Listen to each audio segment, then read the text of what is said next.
오늘 함께 나눌 말씀은 이사야 51장 4절부터 8절까지의 말씀입니다. 거룩하신 하나님의 말씀을 제가 봉독하겠습니다. 내 백성이여 내게 주의하라. 내 나라여 내게 귀를 기울이라.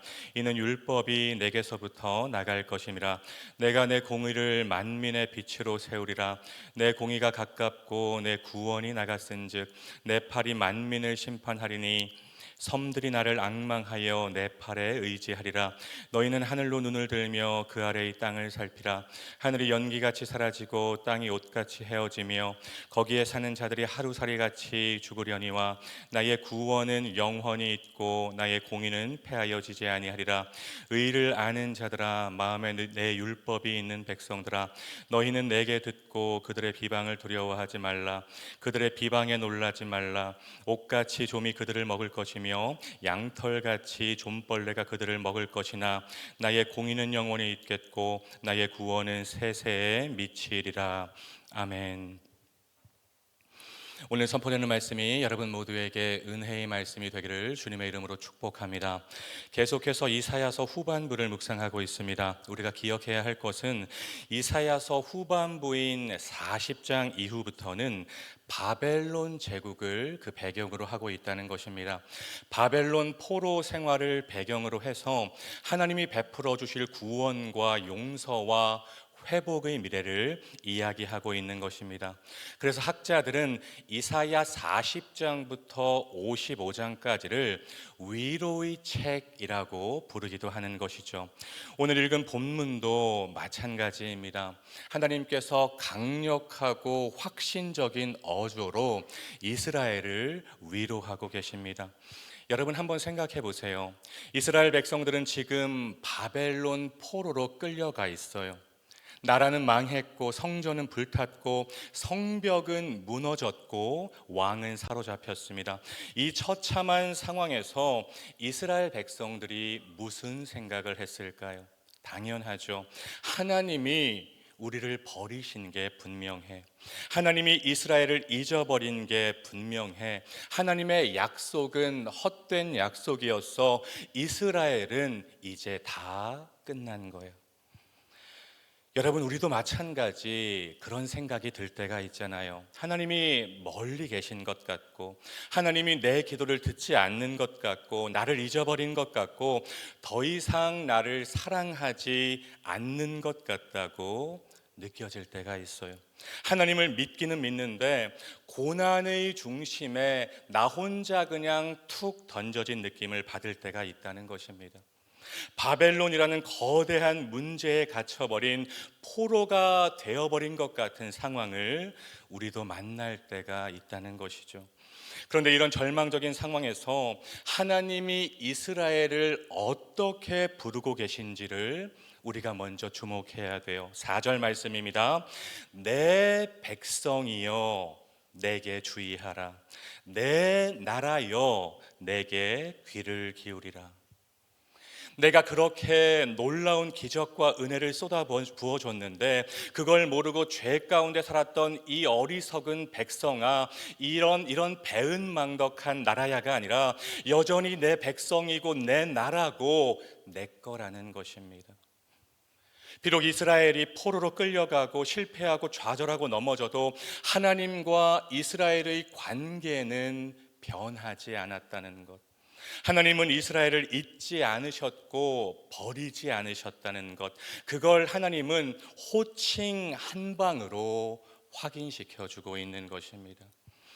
여러분, 이게 하나님의 사랑인 것 같아요.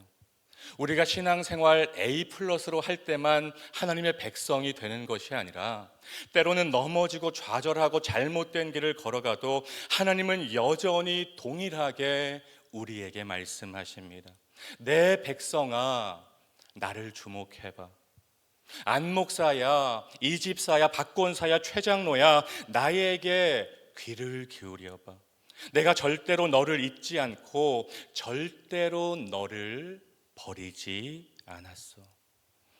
바라기는 이 하나님의 위로의 음성이 오늘 새벽 고난의 상황을 통과하고 있는 모든 분들의 귓가에 생생하게 들려지게 되기를 주님의 이름으로 축복합니다. 여러분, 이사야 49장을 보면 하나님이 절망에 빠져 있는 이스라엘 백성들에게 이렇게 말씀하셨어요. 49장 15절 말씀, 여인이 어찌 그 젖 먹는 자식을 잊겠으며 자기 태에서 난 아들을 긍휼히 여기지 않겠느냐. 무슨 말인가요? 젖먹이를 가슴에 품은 엄마가 아기를 잊을 수 없듯이 하나님은 결코 이스라엘을 잊지 않는다는 것입니다. 그 다음에 더 결정적인 말씀이 나와요. 49장 16절 말씀, 내가 너를 내 손바닥에 새겼고 너희의 성벽이 항상 내 앞에 있으니.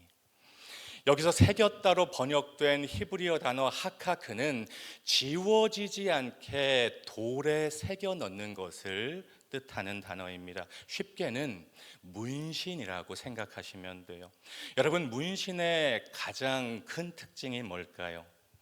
지워지지 않는다는 거죠. 아무리 집에서 후회하면서 퐁퐁으로 박박 밀고 닦아도 절대로 지워지지 않아요. 하나님이 하나님의 손바닥에 이스라엘의 이름을 문신처럼 새기셨다는 것입니다. 마찬가지입니다. 하나님이 하나님의 손바닥에 저와 여러분의 이름을 새겨 놓으셨어요. 그러면 하나님이 손을 펴실 때마다 뭐가 보일까요? 여러분의 이름이 보이는 것입니다. 그리고 여러분의 이름이 새겨진 그 손으로 여러분의 삶을 붙들고 계신다는 것입니다.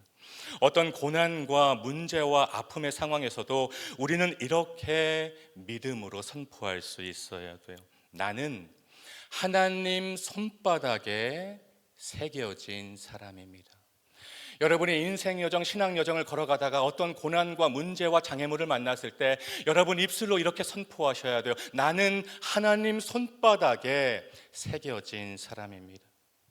이 정체성을 가지고 하나님 붙잡고 기도하고 간구하면, 회개하고 자복하고 하나님께로 돌이키면 용서하시고 위로하시고 회복을 주시는 하나님의 손을 경험하게 된다는 것입니다. 다음으로 주목할 것은 오늘 본문에서 계속 반복되는 두 개의 단어가 있어요. 어떤 단어가 반복이 되고 있죠? 공의라는 단어, 그리고 구원이라는 단어, 이 두 개의 단어가 반복적으로 등장해요. 4절 말씀, 내가 내 공의를 만민의 빛으로 세우리라. 5절, 내 공의가 가깝고 내 구원이 나갔은즉. 6절, 나의 구원은 영원히 있고 나의 공의는 패하지 아니하리라. 8절, 나의 공의는 영원히 있고 나의 구원은 세세에 미치리라. 무슨 말인가요? 세상 모든 것이 다 변하지만, 하늘이 연기같이 사라지고 땅이 옷같이 헤어지고 땅에 사는 자들은 하루살이같이 죽을 것이지만 하나님의 공의와 하나님의 구원은 영원하다는 것입니다. 내 통장의 잔고가 비어가도, 직장을 잃어도, 건강이 흔들려도, 사업이 막혀도, 인간관계가 깨져도, 내가 붙잡고 있는 줄들이 하나씩 하나씩 끊어져도 하나님의 공의와 하나님의 구원은 패하여지지 않고 영원하니 두려워하지 말고 겁내지 말라는 것입니다. 무서워하지 말라는 것입니다. 변하는 것들의 시선을 고정하지 말고 변하지 않는 하나님의 공의와 구원의 시선을 고정하라는 것입니다. 그러면 하나님께서 반드시 선한 길로 인도하시고 고난 속에서도 견디고 버티고 극복할 수 있는 힘을 주신다는 것입니다. 여러분, 시선 고정, 이것이 신앙생활에서 너무나도 중요해요. 여러분의 시선을 변하지 않는 하나님께 고정하셔야 돼요. 여러분, 창세기에 나오는 노아의 방주 다들 아시죠? 이 노아의 방주에 아주 중요한 특징이 몇 가지가 있는데, 그 중에 하나가 옆으로 난 창이 없다는 것입니다. 일단 방주 안으로 들어가서 문을 닫으면 세상을 내다볼 방법이 없었다는 것이죠. 노아의 방주에 딱 하나 있는 창은 어디에 있었느냐? 바로 천정에 있었습니다. 무슨 말인가요? 방주 안에서는 오직 하나님만 바라봐야 한다는 것입니다. 엄청난 물심판 속에서 오직 하나님께로만 시선을 고정하고 하나님의 인도하심만 구해야 된다는 것입니다. 바라기는 여러분의 삶이 세상의 변하는 것들에 주목하고 세상의 변하는 것들에 시선을 고정하는 삶이 아니라 변하지 않는 하나님의 구원과 하나님의 공의에 시선을 고정하는 삶이 되기를 주님의 이름으로 축복합니다. 마지막으로 오늘 본문에서 우리가 주목해야 할 것은 7절 말씀입니다. 너희는 내게 듣고 그들의 비방을 두려워하지 말라. 그들의 비방에 놀라지 말라. 여러분, 지금 포로로 끌려가 있는 이스라엘 백성들이 바벨론 사람들에게 매일같이 어떤 말을 들었을까요? 온갖 조롱과 비방과 회방의 말을 들었을 것입니다. 너희가 믿는 하나님은 도대체 뭐 하고 있니? 우리 바벨론의 신 마르둑이 하나님보다 훨씬 더 강한 신이야. 너희 하나님은 힘없고 나약한 신에 불과해 절대로 너희를 구원할 수 없어. 하나님이 지금 이 부분을 정확하게 짚어주는 것입니다. 그들의 비방을 두려워하지 마. 그들의 비방에 흔들리지 마. 좀이 그들을 먹을 것이고 좀벌레가 그들을 먹을 거야. 제가 아버지를 이어서 목회자가 되었을 때 어머니가 저에게 해주신 말이 있었어요. 그 말이 아직도 제 마음 가운데 또렷하게 기억하고 있습니다. 성진아, 목회자는 사람 눈치 보지 말고 하나님 눈치를 봐야 돼. 여러분, 사람의 평가에 흔들리기 시작하면 끝이 없어요. 이 사람은 잘한다 하면 저 사람은 못한다 하고, 이 사람은 좋다 하면 저 사람은 싫다 하고, 이 사람은 이게 맞다 하면 저 사람은 저게 맞다 합니다. 이 사람은 내 편이라고 믿었는데 그런 사람들에게 뒤통수를 계속 맞아요. 중요한 것은 하나님이 내리시는 평가라는 거죠.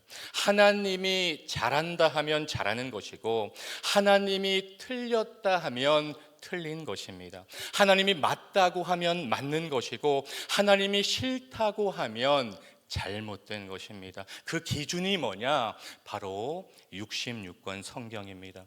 사랑하는 여러분, 우리 머리로는 하나님의 말씀을 알아야 돼요. 우리 마음 중심에는 하나님의 말씀이 있어야 돼요. 그리고 우리의 손과 발로는 하나님의 말씀을 행해야 돼요. 그럴 때 우리는 하나님 눈치만 보는 사람, 주변 사람들의 회방과 비방에 흔들리지 않고 두려워하지 않는 견고한 신앙의 길을 걸어갈 수 있는 것입니다. 내 안이 하나님의 말씀으로 채워져야 돼요. 여러분 안이 하나님의 말씀으로 가득 채워질 때 우리의 신앙은 깡통 신앙이 아니라 쇠기둥 신앙이 될 수 있습니다. 누가 조금만 비방하고 공격해도 금방 찌그러지는 깡통 신앙이 아니라 아무리 비방하고 공격하고 발로 차도 오히려 발로 차는 사람의 발이 아픈 쇠기둥 신앙이 될 수 있다는 것입니다. 바라기는 여러분의 신앙이 깡통 신앙이 아니라 쇠기둥 신앙이 되기를 주님의 이름으로 축복합니다. 여러분, 주변 사람들의 비방과 회방에 흔들리지 마세요. 여러분, 그 사람들의 평가에 여러분 낙심하지 마세요. 중요한 것은 하나님께서 여러분에게 내리시는 평가인 줄 믿습니다. 하나님께서 여러분에게 잘한다 하면 잘하고 있는 것이고, 하나님께서 여러분에게 바른 길로 가고 있다고 하면 지금 바른 길로 가고 있는 것이고, 하나님께서 옳다고 하면 옳은 것입니다. 오직 하나님 눈치만 보시면 돼요. 사랑하는 말씀상 공동체 성도 여러분, 오늘 이사야 51장을 깊이 묵상하면서 먼저 하나님과 여러분의 관계를 확신하셔야 돼요. 내 백성이여, 내 나라여, 이 음성에 귀를 기울이시기 바랍니다. 이어서 변하지 않고 영원한 하나님의 공의와 구원을 붙잡으셔야 돼요. 하나님께 시선을 고정해야 돼요. 나의 구원은 영원히 있고 나의 공의는 패하여지지 아니하리라. 마지막으로 우리 마음 중심에 하나님의 말씀이 있어야 돼요. 그럴 때 주변의 비방과 회방에 흔들리지 않는 쇠기둥 신앙을 소유할 수 있게 되는 것입니다. 바라기는 오늘 선포된 말씀 마음에 잘 새기시고 오늘부터 여러분의 삶으로 실천하심으로 여러 가지 고난과 환난 속에서도 여러분을 용서하시고 인도하시고 결국에 회복을 주시는 그 하나님을 경험하고 또 간증하는 저와 여러분, 우리 말씀 삶 공동체 모두가 되시기를 주님의 이름으로 축원드립니다. 기도하겠습니다. 사랑과 은혜가 풍성하신 하나님, 오늘도 새벽을 깨우게 하시고 하나님의 말씀으로 먹이시고 채우시니 감사와 찬양을 올려드립니다. 이사야 51장을 깊이 묵상하면서 먼저 그 어떤 상황에서도 깨지지 않는 하나님과 나의 사랑의 관계를 확신하게 하옵소서. 세상의 모든 것은 변하지만 하나님의 공의와 하나님의 구원은 변하지 않고 영원하다는 것을 믿게 하시고 그 하나님께 시선을 고정하는 삶을 살아가는 말씀 삶 공동체 모두가 되게 하옵소서. 주님, 우리 마음이 하나님의 말씀으로 가득 채워지길 원합니다. 그래서 주변의 비방과 회방에 흔들리지 않고 묵묵히 신앙의 여정 걸어가는 쇠기둥 신앙을 소유하게 하옵소서. 나의 구원이신 예수님의 이름으로 간절히 기도드립니다. 아멘. 계속해서 다음과 같은 기도 제목으로 함께 기도하겠습니다. 지금 들은 말씀이 내 삶으로 이어지게 하옵소서. 우리 교회가 양적으로 그리고 영적으로 부흥하는 부흥 공동체가 되게 하옵소서. 동안클럽 모든 시니어분들이 주님 안에서 기쁨과 평안을 누리게 하옵소서. 2026년이 말씀상 공동체 모든 성도님들에게 은혜의 해가 되게 하옵소서. 캄보디아의 티움 꾼티어 양과 불거리아 빅토르의 치료가 잘 이루어지게 하옵소서. 우리 교회 리더십의 교체가 하나님의 은혜 안에서 순적하게 진행되게 하옵소서. 육체의 질병과 마음의 질병으로 고통받는 지체들을 주님의 손으로 어루만져 주옵소서. 공동기도문의 기도 제목과 여러분 각자의 기도 제목으로 간절히 기도하신 후에 삶의 자리로 나아가시겠습니다. 함께 기도하겠습니다. 참 좋으신 아버지 하나님 감사합니다. 하나님 오늘도 새벽을 깨우게 하여 주시고 하나님의 살아있는 말씀, 운동력 있는 말씀, 활력 있는 말씀으로 저희를 먹이시고 채워주시니 감사와 찬양을 올려드립니다. 하나님 오늘 선포된 말씀 한 귀로 듣고 한 귀로 흘려버리는 말씀이 되지 않게 하여 주시고 우리의 마음의 심령에 잘 박힌 못과 같이 박혀서 오늘부터 우리의 삶으로 실천하는 능력의 말씀이 될 수 있도록